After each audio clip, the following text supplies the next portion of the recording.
Et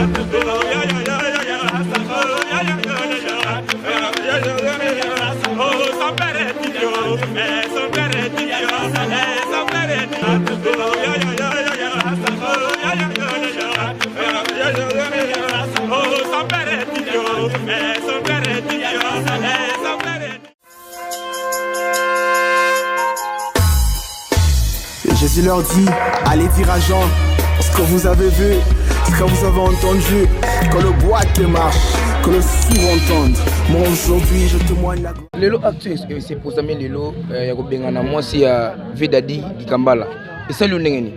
Papa senga pasi makasi pona mwasi. Na kokango te. Kwa tayo moko. 2 jours. Bakunti mobali vendredi, lelo dimanche. Babwaki mwasi libanda. Na bana na biloko. Donc toloka motema pasi. Donc dimite loko eko salama na famille boy. To boy te biso to na biso na famille pauvre mais modèle oté qui vous comprendre. Faut protéger bana amiki. Oté bana amiki bango bazo. Bo si bana te. Na to si bana te. Bana baza wana ba pa français. Soki tembi bo modi ba bifunda na bango ngo bakangi wana. Bana bango. To sala ba mbongo te. Mais toi on a besoin er moko to mona ka bango. To koko te pa na biso to beti tour. To beta tour oté baza wa kutu te o. Non surtout na fwanda wa ngaona lingala bando bete masolo te balobi baza pas delta pour collègue na biso soit comédien problème est aboy l'organisation ya bobse qui a Dadi Dikambala ezali ki organisé na niveau ya famille restreint na ye et plus particulièrement sa petite sœur Nanou Dikambala. Donc quand vous dites que ma famille supplie bo sangisa famille sauté na mutu moko ye moko ayebi bayebi organiser ki matanga.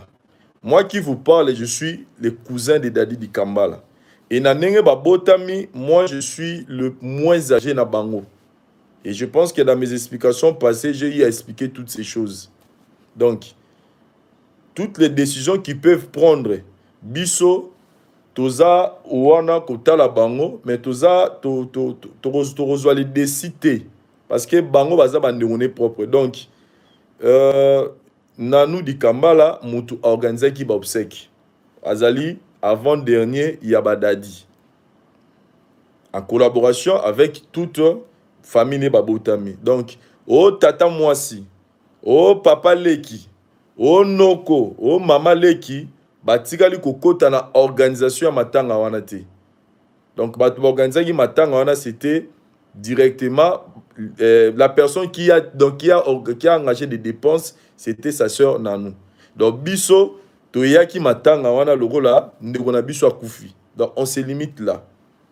J'ai dit ça pourquoi parce que na moni na ba commentaire les gens bazo kotisa nga na kati ya makambo disant que Vincent et puis bazo kotisa famille na kati ya makambo alors que famille eza place au bozo mema batuté.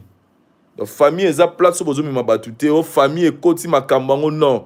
C'est la personne qui a organisé les obsèques, c'est Nanou Dikambala, sa petite sœur. Et la famille était là en train de regarder comment les choses étaient en train de se passer de loin. Je dis bien de loin, pas de près. Voilà. Donc, s'il y a un problème, il faut bien situer les choses. Deuxièmement, Bakundi a dit, je pense, il y a dit vendredi. Aujourd'hui, on est dimanche. Nous tous, on vient d'apprendre. Et moi, je suis entré en contact avec Dati parce que personnellement, personnellement, et non pas moi et ma mère et les autres, on s'est dit que on nous a déjà écartés. On voulait écarter qui déjà biso. Donc, jusqu'à la fin, on va observer, on ne va pas être là pour mettre des paroles.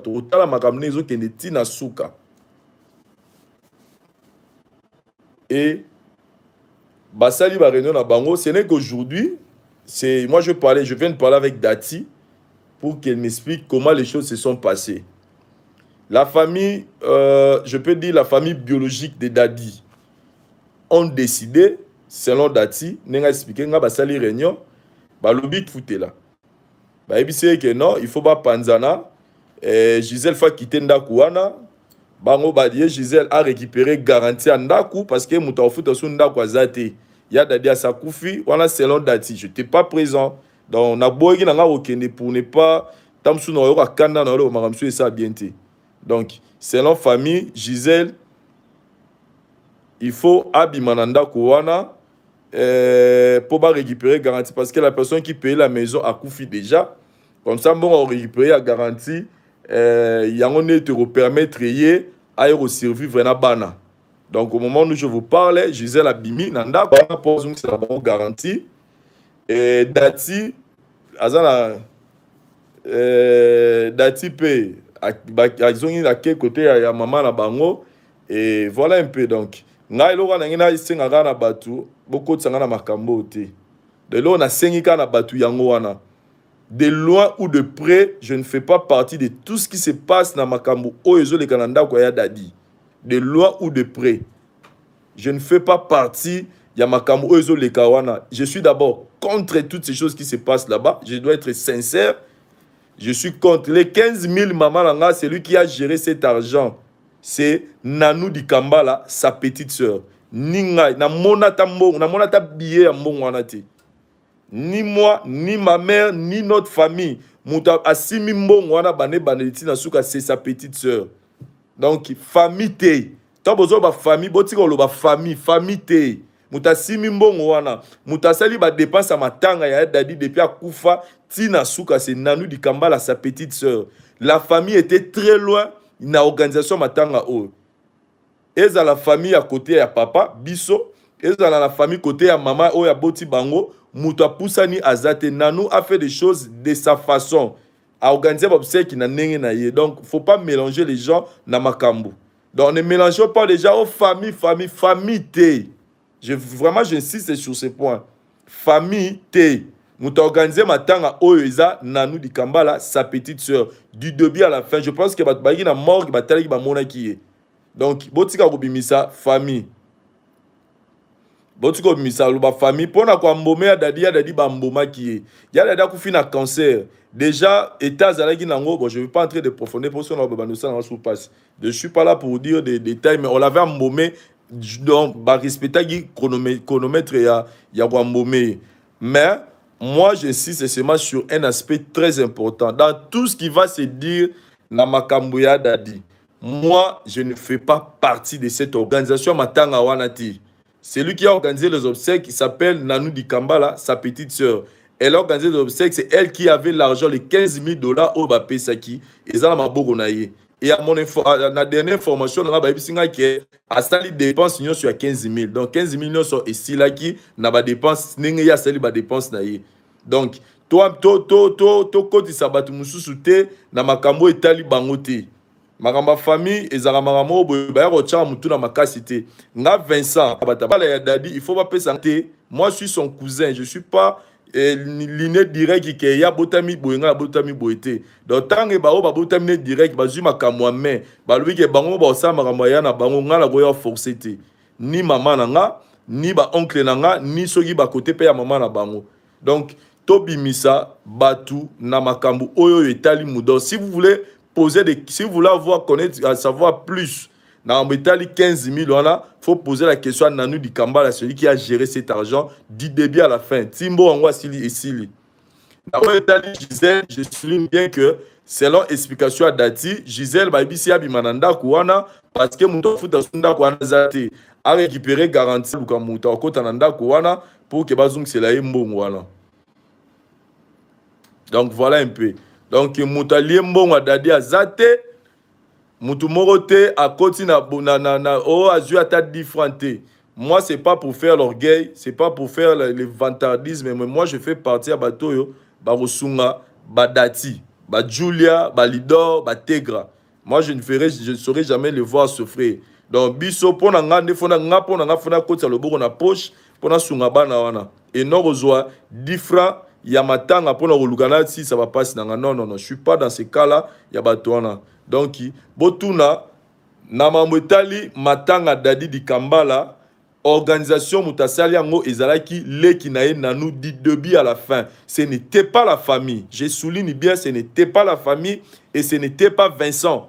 Vincent a l'élite Dadi di Kambala comme son grand frère. D'ailleurs, vous m'avez même pas vu dans les obsèques. Et vous avez vu que je n'ai même pas mis ces vidéos des obsèques dans la chaîne.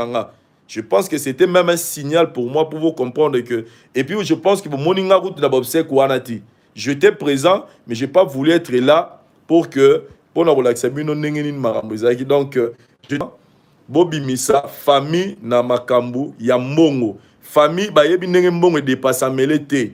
Ba tu ba yebi ndenge mbongo dépasse meza mutu o asimaki mbongo nanu, elle a fait les dépenses a yemi neni na sali ba dépenses na ye. Gisèle abimi na ndako ya Dadi di Kambala teke ba bengani ete. Selon réunion ba sali na famille, moi je n'étais pas présent, Dati m'a expliqué ba sali réunion na famille, ba lobi que mutu ofuta ndako wana sakufi abima na ndako comme ça mbongo ya garantie et bima pour permettre par des pères que mbongo ane si la pour azasu na mbongo ofuta ndako te.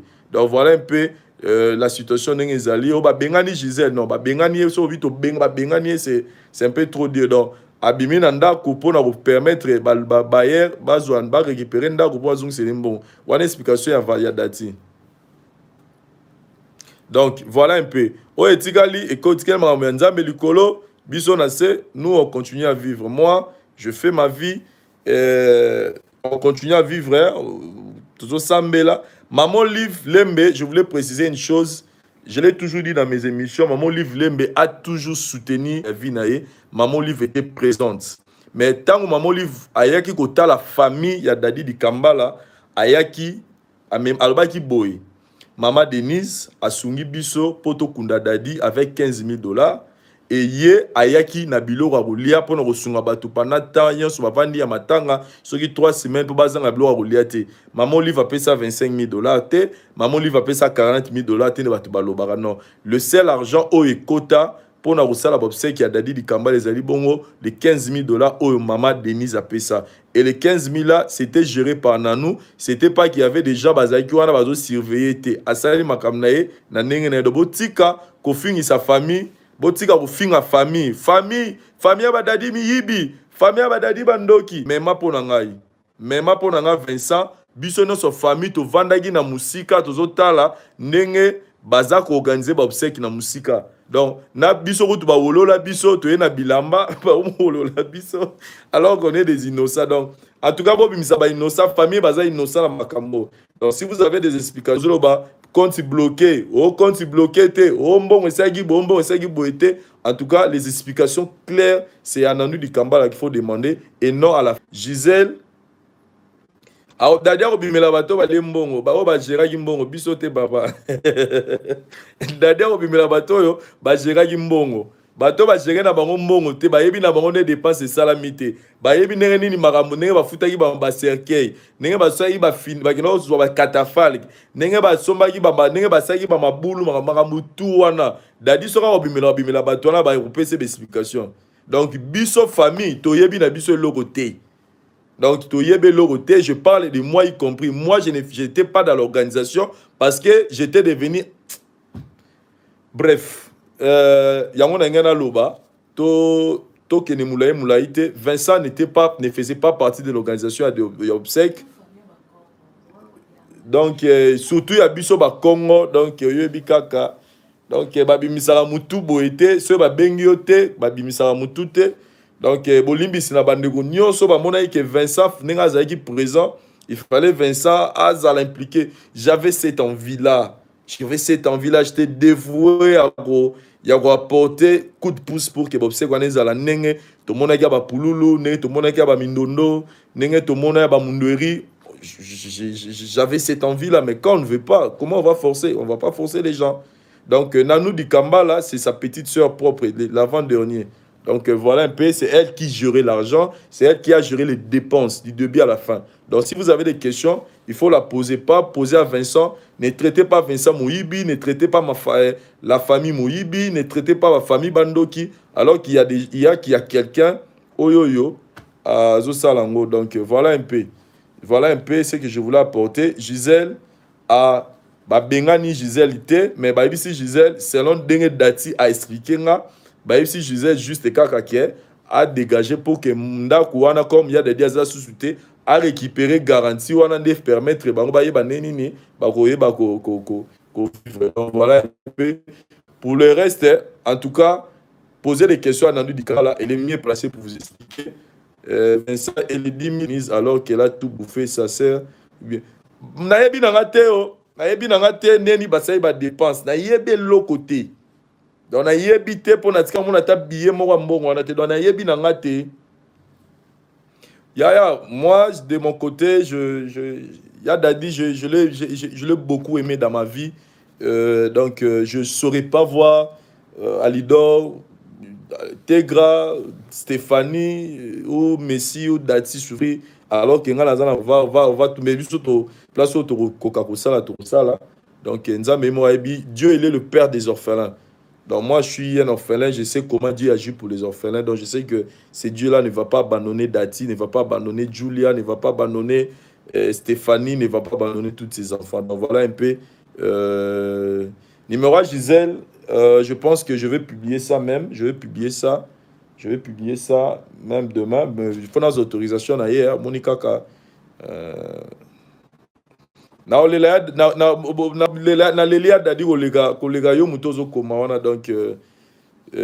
avec beaucoup de douleur.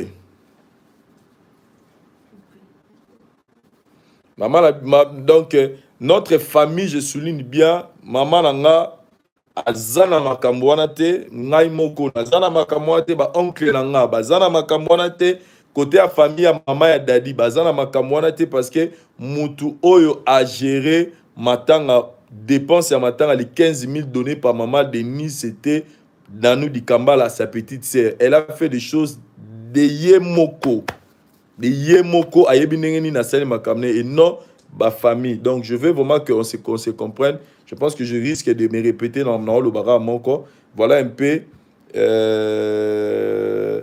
Dadi Dikambala za lupango te, famille ya Dadi Dikambala pe eza bazan papa ba Dadi atika lupango na nyiri place ba ne umsu ba vandaka et kuna kalme eza nango. Donc mutaro ya Dadi kutaza déjà ba jara bato a sa vivane na ndenge na. Donc arrêtez de dire de n'importe quoi, la mambo vous évitez. Mais la bande on a pas ba chroniqueur ya YouTube, ne citez pas la haine na bato, hein. Vous en avez pour inciter haine. Donc cherchez à avoir des informations claires.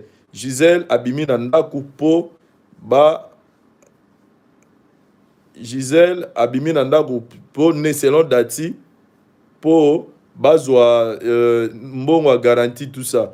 Pour l'argent, je dis bien, je ne connais rien de la façon dont on a dépensé. Plus de 20 ans dans cette histoire quand vous parlez des mbongo, comment les obsèques sont en train d'être organisées. Merci beaucoup, bye.